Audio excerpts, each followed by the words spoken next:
તો અત્યારે પ્રથમ વખત જ રક્તદાતા છે એમને રક્તદાન કરવાની એમને કંઈ પ્રેરણા મળી અને એમને આ સિવિલના સ્ટાફ આપણે કહીએ ને કે બહેનો પાછળ હોય છે, પણ એવું કશું જ નથી કે બહેનો પણ અત્યારે આગળ જ છે, બહેનો બહુ સક્ષમ છે.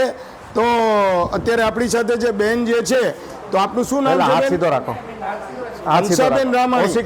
વાહ વાહ, ધન્યવાદ. ધીરુભાઈ રામાણી, ચેતન રામાણી ને આ ત્રીજું નામ પછી મને ખ્યાલ આવ્યો કે હંસાબેન રામાણી. તો તમને આ પ્રેરણા ક્યાંથી મળી? કે બધા રક્તદાન કરે છે, આપણું લોહી કોઈને કામ આવે. આમ તો હું બહુ ડરતી હતી. જિલ્લા પંચાયતમાં છું, ગવર્મેન્ટ સેક્ટર છું. બરાબર. મને એમ થયું કે આ સારી જગ્યાએ ફર્સ્ટ ટાઈમ દેવું છે. આજે આવો સરસ સદભાવ વૃદ્ધાશ્રમનું ઉદ્ઘાટન છે, આટલા બધા વૃદ્ધો છે અહીંયા, અને આવું સરસ મોકો મળ્યો છે, તો મને બહુ જ ઉત્સાહ થયો કે આજ તો મારે દેવું જ છે. એટલે હસતી દઉં છું. તો તમને પણ અમે અમારી ચેનલ ખૂબ ધન્યવાદ આપે છે. તમે જુઓ, પ્રથમ સમયે રક્તદાન કરી રહ્યા છે અને એમનો અનેરો ઉત્સાહ છે.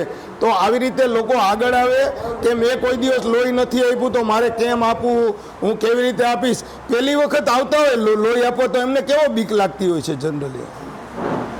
પહેલા ટાઈમ જે પણ વ્યક્તિ ડોનેટ કરવાની કોશિશ કરે છે એને પહેલા વખત તો વીતા હોય કે નહીં આપી શકીએ, પણ આપણે એવી રીતે કાઉન્સિલ કરતા હોય કે તમે આપી શકો, બધા કરીએ છીએ. 18 વર્ષથી ઉપર જે પણ વ્યક્તિ હોય કરી શકે ડોનેટ.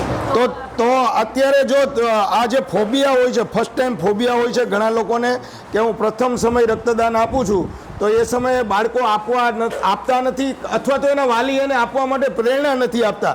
તો અત્યારે મેડમે આપણને જે જણાવ્યું કે પ્રથમ સમય રક્તદાન કરવામાં પણ કંઈ બીક રાખવાની જરૂર નથી. તો પ્રથમ સમયના રક્તદાતા જે જિલ્લા પંચાયતના જે કર્મચારી છે એમની સાથે પણ વાત કરી. અત્યારે બીજા જે રક્તદાતા છે એમને આપણે પૂછીએ કે તમે કેટલામી વાર બ્લડ આપો છો? તો તમને દરેક વખતે શું ફાયદો જણાય છે શરીરમાં, કે સ્ફૂર્તિ વધારે લાગે છે પછી?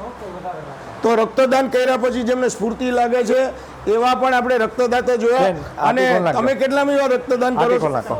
સેકન્ડ વાર કરે છે. તો તમને રક્તદાન કરવા બાબતે પ્રેરણા ક્યાંથી મળી હતી? એક ફોટો લઈ લ્યો બેનનો એક ફોટો. સાહેબ માથું ઊંચું કરજો.